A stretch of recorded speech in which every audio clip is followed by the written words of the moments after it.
जिस नाम से बेइज्जती की गई उसी नाम को अपनी पहचान बना लिया। कॉकरोच पार्टी किसने बनाई, क्यों बनाई, कैसे बनाई, सारा बताता हूँ। कोर्ट में एक हियरिंग चल रही थी फेक डिग्रीज पर। तभी सीजीआई सूर्यकांत जी ने कोर्ट किया कि जो बेरोजगार युवा हैं, यंगस्टर्स हैं बेरोजगार, वो कॉकरोच की तरह होता है, नौकरी तो मिलती नहीं है। कुछ सोशल मीडिया एक्टिविस्ट बन जाते हैं, कोई मीडिया में चले जाते हैं और कुछ आरटीआई बन के हर एक को टारगेट करते हैं। हालांकि उन्होंने सफाई दी बाद में कि मैंने ये बात सिर्फ उन लोगों के लिए बोली थी जिन लोगों के पास फेक डिग्रीज।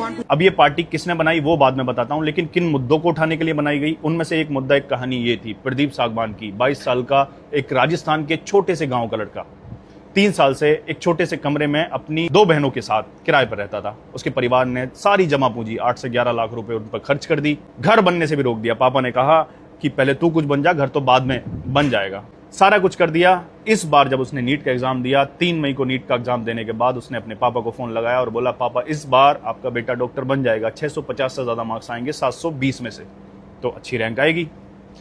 लेकिन फिर पेपर लीक होता है और जो भी हुआ आप सब जानते हो। वो जिस पे इतनी सारी जिम्मेदारियां लेकर चलते हैं ना, अक्सर वो बेटे जिन पे भार होता है पूरे परिवारों का, वो सहन नहीं कर पाया और खुद को उसने खत्म कर दिया। इन मुद्दों को उठाने के लिए ये पार्टी बनाई गई फाउंडर के हिसाब से। महाराष्ट्र के औरंगाबाद का एक लड़का अभिजीत, जब ये कॉकरोच की बात सुनी तो इस कॉकरोच की बात को बेइज्जती ना मानकर उसने पहचान बनाने की ठान ली। एक ऑनलाइन पार्टी बना दी, कॉकरोच जनता पार्टी, और उसमें अनबिलीवेबल उसने कंडीशन डाली कि कौन कौन उसको ज्वाइन कर सकता है। उसमें फॉर्म डाला उसने कि आप, पहली कंडीशन ये है कि आप पढ़े लिखे बेरोजगार होने चाहिए, मतलब आपके पास डिग्री हो लेकिन आप बेरोजगार होने चाहिए।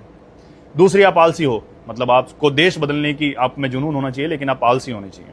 तीसरा उसने डाला कि आप ऑनलाइन रहने के आदी होने चाहिए, हर वक्त फोन चलाने वाले जो लोग होते हैं ना, वो कंडीशन डाली। और चौथा, आपको भड़ास निकालना आना चाहिए, किस तरह से पॉजिटिव वे में अपनी भड़ास को आप निकाल सकते हो जो सही डायरेक्शन में जाए।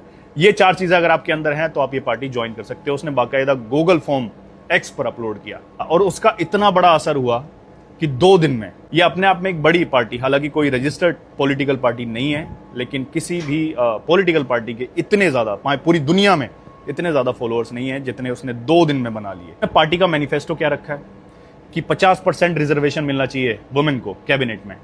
जो भी एमएलए या एमपी कोई भी डिफेक्टिव है तो उसको 20 साल से इलेक्शन के लिए बैन कर देना चाहिए।